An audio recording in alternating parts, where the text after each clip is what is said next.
സലാം അലൈക്കും സ്വലവാതുല്ലാഹി അലൈക്കും. അൽഹംദുലില്ലാഹ്. അല്ലാഹു നമ്മെ ഖബൂൽ ചെയ്യുമാറാവട്ടെ. മുത്തനബിയോടുള്ള മഹബ്ബത്ത് അല്ലാഹു നമുക്ക് വർദ്ധിപ്പിച്ചു തരുമാറാവട്ടെ. അവിടത്തോടുള്ള ഇഷ്ക് അല്ലാഹു വർദ്ധിപ്പിച്ചു തരുമാറാവട്ടെ.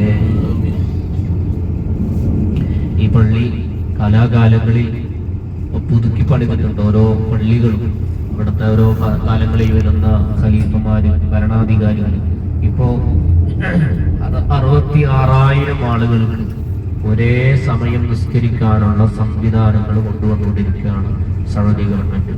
വിഷൻ 2030യുടെ ഭാഗമായി, ടൂറിസം പ്രൊമോട്ട് ചെയ്യുന്നതിന്റെ ഭാഗമായി വലിയ വിപുലീകരണമാണ് ഇവിടെ നടത്തിക്കൊണ്ടിരിക്കുന്നത്. അസ്സലാമലൈക്കും.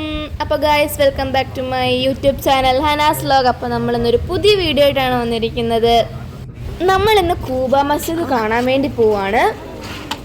മുഹമ്മദ് നബി സല്ലല്ലാഹു അലൈഹി വസല്ലം മദീനയിൽ ആദ്യമായി കാൽ കുത്തിയ സ്ഥലത്ത് നിർമ്മിച്ച പള്ളിയാണ് മസ്ജിദുൽ കൂബ. മദീനയിൽ എത്തുന്ന ഓരോ വിശ്വാസിയും മസ്ജിദുൽ കൂബ കണ്ടിട്ടുണ്ടാവും. ഞങ്ങളിപ്പോൾ രാത്രിയാണ് മസ്ജിദുൽ കൂബ സന്ദർശിക്കാൻ പോകുന്നത്. രാത്രിയിൽ ഭയങ്കര ഭംഗിയാണ് ഈ മസ്ജിദുൽ കൂബ കാണാൻ. ഭക്തിയാൽ നിർമ്മിക്കപ്പെട്ട ആരാധനാലയം എന്നാണ് ഖുർആനിൽ കൂബയെ വിശേഷിപ്പിച്ചിരിക്കുന്നത്. ഇവിടെ വന്ന് 2 റക്അത്ത് നിസ്കരിക്കുകയാണെങ്കിൽ ഉംറയ്ക്ക് തുല്യമാണെന്നാണ് പ്രവാചക പാഠം. നബിതങ്ങളുടെ കൈകളാൽ നിർമ്മിക്കപ്പെട്ട ആദ്യ പള്ളി എന്ന പ്രത്യേകതയും ഈ മസ്ജിദിനുണ്ട്.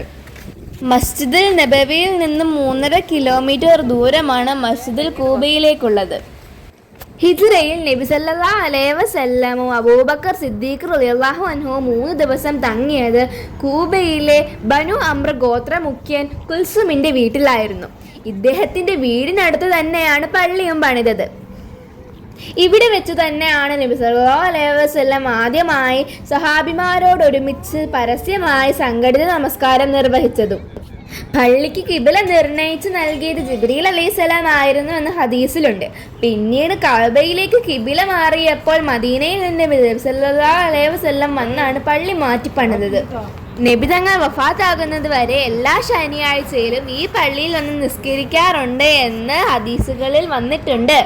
കൊച്ചു കുട്ടികളെ ഒന്നും കയറ്റത്തില്ലായിരുന്നു. അതുകൊണ്ട് അയാൾക്ക് കൂട്ടായിട്ട് ഞാനും വെളിയിൽ പോയിരുന്നു. ഉമ്മയും വാപ്പി നിസ്കരിക്കാൻ വേണ്ടി പോയേക്കുവാണ്.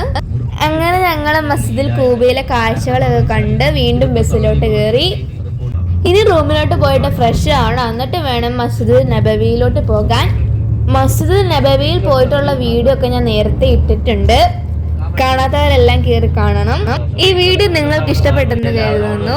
അസ്സലാമു അലൈക്കും.